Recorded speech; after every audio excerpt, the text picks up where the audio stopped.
We continue to seek international partnerships that are committed through voice and actions to genuine collaboration and delivering transformative outcomes for our Pacific people.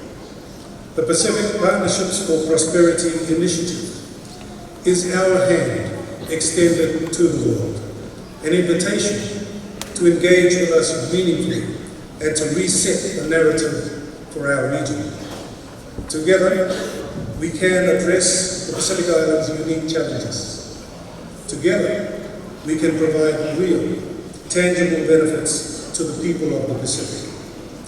And together, we can promote, partner, and prosper, and build a Pacific that is thriving for its own benefit, but also for the world at large.